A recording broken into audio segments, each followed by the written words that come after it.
అందరికీ నమస్కారం, శుభోదయం. ఈరోజు ప్రధాన దినపత్రికలను వార్తలను కానీ విశ్లేషించినట్లయితే, ముందుగా ఈనాడు దినపత్రిక తీసుకున్నట్లయితే, జల సవ్వడలేవి, జులై వస్తున్న జాడలేని కృష్ణమ్మ, పురుగులెత్తని గోదారమ్మ, చుక్క నీరు చేరని జలాశయం, ఆల్మట్లోకి ప్రవాహాలు ఇంతవరకు రాలేదు. గోదావరికి నెల రోజులు వచ్చింది కూడా 23 టీఎంసీలే.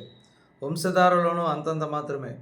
సాగునీటి విడుదల ప్రణాళికలు సాధ్యమయ్యేనా? ఈ సంవత్సరం ముందు నుంచి వాతావరణ కేంద్రం అనేది ఎల్నినో ప్రభావం అనేది హెచ్చరిస్తూనే ఉంది. ఆ ఎల్నినో ప్రభావం అనేది ఇప్పటికిప్పుడే ప్రస్ఫుటం అవుతుంది, కనపడుతుంది. యాక్చువల్గా ఇప్పుడు జూలై కూడా జూలైలోకి అడుగు పెడుతున్నాం. రేపు జూన్ కంప్లీట్ అయినా కూడా ఇంతవరకు కృష్ణా పరివాహక ప్రాంతాల్లో పెద్ద వర్షాలు లేవు, ప్రవాహాలు లేవు. యాక్చువల్గా ప్రతి సంవత్సరం కూడా ఈ టయానికి కర్ణాటకలోని ఆల్మట్ డ్యామ్ దాదాపు 75-80% నిండుకుండలా మారేది. ఆ తర్వాత అదనంగా వచ్చే వర్షాలన్నీ జూన్ నెలాఖరు నుంచి జూలై నెలలో మన ఆంధ్రప్రదేశ్కి శ్రీశైలం కానీ నాగార్జున సాగర్ కానీ వస్తూ ఉంటాయి. కానీ ఇప్పుడు జూలై నెల స్టార్ట్ అయ్యే టైం దగ్గర పడ్డప్పటికి కూడా ఇప్పటికి ఆల్మట్టికి కూడా ఎటువంటి ప్రవాహాలు లేవు. కాబట్టి ప్రమాద గంటికలు మోగినట్టే చెప్పుకోవాలి. ప్రభుత్వం ఏర్పరిచినటువంటి సాగునీటి ప్రణాళికలు అమలు చేయడం సాధ్యం అవుతుందా కాదనేది ఇప్పుడే సాధ్యం కాదు. సీజన్ మారిపోతుంది. కాబట్టి ఇప్పటికి గోదావరిలో కూడా యాక్చువల్గా ఈ టైంకి బాగా పారుతూ ఉండాలి. కానీ గోదావరి జలాలు వచ్చింది ఇప్పుడు 21 టీఎంసీలు గోదావరికి వచ్చింది. వంశధారలో అంత మాత్రమే. అంటే ఆంధ్రప్రదేశ్కి ఉత్తరాన ఎక్కువ వర్షాలు పడాలి జూన్ నెలలో. గోదావరి బాగా ప్రవహించాలి, వంశధార గోళ్ళు నీళ్ళు అవన్నీ రావాలి. కానీ జూన్ కంప్లీట్ అయినప్పటికీ కూడా ఇప్పటి వరకు అక్కడ ఎటువంటి ప్రవాహాలు లేవు, వర్షాలు కూడా లేవు. కాబట్టి ఇది రాబోయే కరువు సీజన్కి అంటే ఎల్నినో ప్రభావానికి ఇది అప్పుడే బయటపడిన ఆనవాళ్ళు కనిపిస్తున్నాయి అన్నమాట. ప్రభుత్వ సేవలు మరింత సులభతరం. వాయిస్ మెసేజ్ ద్వారాను ఫిర్యాదులు స్వీకరించాలి. సిఐఐ గ్లోబల్ లీడర్షిప్ సెంటర్ ఏర్పాటు చేయాలి. ఆర్టీజీఎస్ సమీక్షలో సీఎం చంద్రబాబు. నిన్న ఆర్టీజీఎస్ సమీక్షలో ముఖ్యమంత్రి చంద్రబాబు నాయుడు మాట్లాడుతూ ప్రభుత్వ సేవలు మరింత సులభం చేయాలి, వాయిస్ మెసేజ్ ద్వారా కూడా ఫిర్యాదులు స్వీకరించాలి అని సిఐఐ గ్లోబల్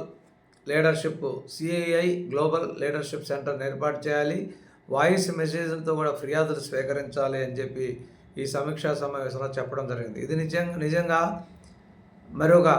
ఈ పరిపాలన విభాగంలో ఇది ఒక సరికొత్త విప్లవం అని కూడా చెప్పుకోవచ్చు. ఎందుకంటే ఈరోజు ప్రతి ఒక్కరూ కూడా ఆఫీసుకు పోయి వాళ్ళకి కంప్లైంట్ ఇంతకుముందు రోజులతో పోల్చుకున్నట్లయితే ఇప్పుడు సోమవారం రోజు ప్రజా వినతుల దినోత్సవం పెట్టబట్టి ప్రతి సోమవారం కలెక్టర్ ఆఫీసుకు పోయి అర్జీలు ఇస్తున్నారు. కాబట్టి ఎంతో కొంత మేలు. కానీ ఇప్పుడు వాయిస్ మెసేజ్ ద్వారా కూడా ఫిర్యాదులు చేయొచ్చు అనే ఆదేశాలు ఇవ్వటం ద్వారా ఇది ఇంకా బాగా సులభతరం అవుతుంది. కలెక్టర్ ఆఫీస్ దగ్గరికి రాలేకపోయే వాళ్ళకు కూడా ఇది చాలా సులభమైన మార్గం అని కూడా చెప్పుకోవచ్చు. దీనివల్ల కూడా బాగా సమస్యల పరిష్కారం అనేది సులభతరం అయ్యేటటువంటి అవకాశం ఉంది. నవంబర్ 12-13 తేదీలో భాగస్వామ్య సదస్సు, నాలెడ్జ్ షేరింగ్పై దృష్టి సారించాలి. అదేవిధంగా మీరు గెలిచారు, నన్ను గెలిపించారు, ల్యాప్టాప్ బహుకరణ అనంతరం మంత్రి లోకేష్తో విద్యార్థిని కుటుంబం సెల్ఫీ. ప్రభుత్వ బడుల్లో సీట్లకు ఎమ్మెల్యేలు సిఫార్సు చేసే రోజులు వచ్చాయి, యువత రాజకీయాల్లోకి రావాలి, షైనింగ్ స్టార్స్ సత్కార కార్యక్రమంలో మంత్రి లోకేష్. నిన్న జరిగిన ఒక కార్యక్రమంలో ల్యాప్టాప్ బహుకరణ చేసేటటువంటి అంటే హై స్కూల్లో చదివే వాళ్ళకి బాగా విద్యలో రాణించిన వాళ్ళకి ల్యాప్టాప్ బహుకరణ కార్యక్రమంలో మంత్రి లోకేష్ బాబు పాల్గొనడం జరిగింది. ప్రభుత్వ బడుల్లో కూడా ఎమ్మెల్యే సిఫార్సు చేసే రోజులు వచ్చాయి, యువత కూడా రాజకీయాల్లోకి రావాలి, షైనింగ్ స్టార్స్ ఒక సత్కార కార్యక్రమం అనేది ఏర్పాటు చేశారు. దీంట్లో ప్రభుత్వ పాఠశాలలో చదివిన విద్యార్థులకి ల్యాప్టాప్ బహుకరణ కార్యక్రమం అనేది జరిగింది. వాస్తవంగా ఈ సంవత్సరం ప్రభుత్వ స్కూళ్ళల్లో విద్యార్థులు చేరే సంఖ్య అనేది పెరిగింది. చాలా ప్రైవేట్ కళాశాలలో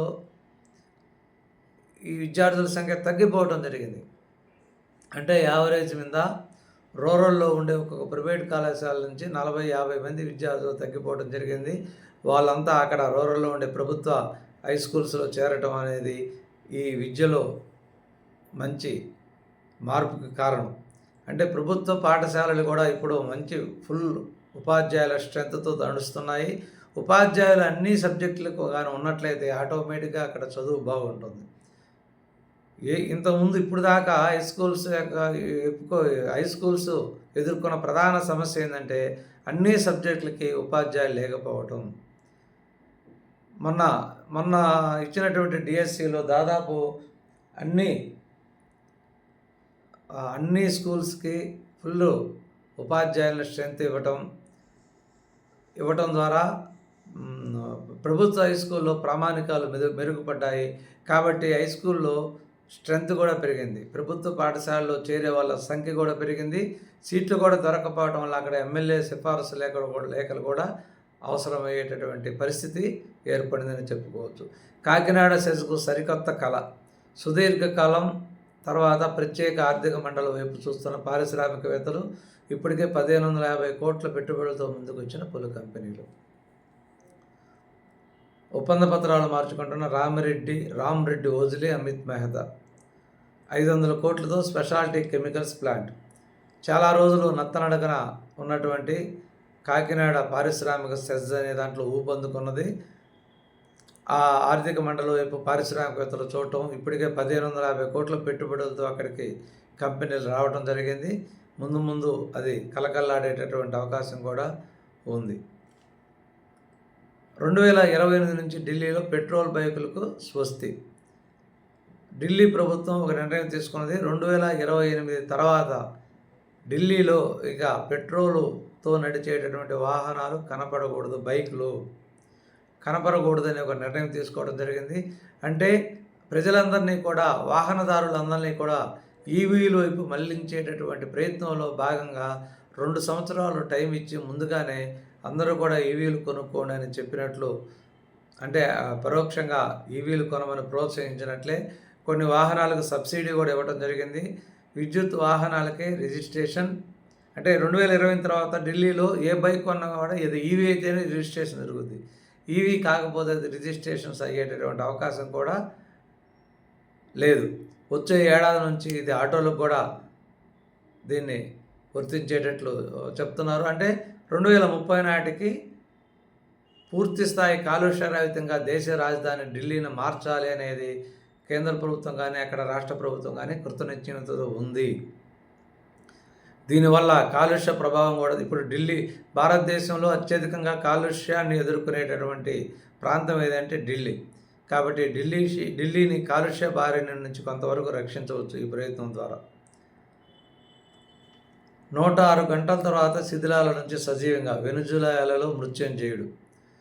ఇటీవల కాలంలో వెనుజులాలో జరిగిన భూకంప ప్రభావం వలన ఒక శిథిలాల నుంచి ఒక యువకులను బయట తీశారు. దాదాపు 106 గంటలు అతను సజీవంగా బతికి ఉన్నాడు. 106 గంటలు నిజంగా చాలా వండర్. 106 గంటల చేరుపు ప్రాణంతో శిథిలాల కింద ఉన్నాడంటే అది నిజంగా కూడా ఒక వండర్ అనే చెప్పుకోవచ్చు. అతన్ని నిన్న సిబ్బంది సహాయ కార్యక్రమాలను నడిపించేటటువంటి సిబ్బంది అతను బయటికి తీయడం జరిగింది. నిజంగా అది మనం ఒక వండర్ అనే చెప్పుకోవచ్చు. ఎందుకంటే దాదాపు 106 గంటలంటే దాదాపు కూడా 5 రోజులు, ఇంచుమించు 5 రోజులకు కొన్ని గంటలు తక్కువ. 5 రోజుల పాటు అన్నపానీయాలు ఏమి లేకుండా, ఆహార పదార్థాలు లేకుండా శిథిలాలో ఉన్నాడంటే నిజంగా అతనిలో దేవుడు ఉన్నట్టే చెప్పుకోవచ్చు. ఇది ఈరోజు ప్రధాన దినపత్రికలోని ముఖ్యమైన వార్తలు. నమస్కారం, ధన్యవాదాలు.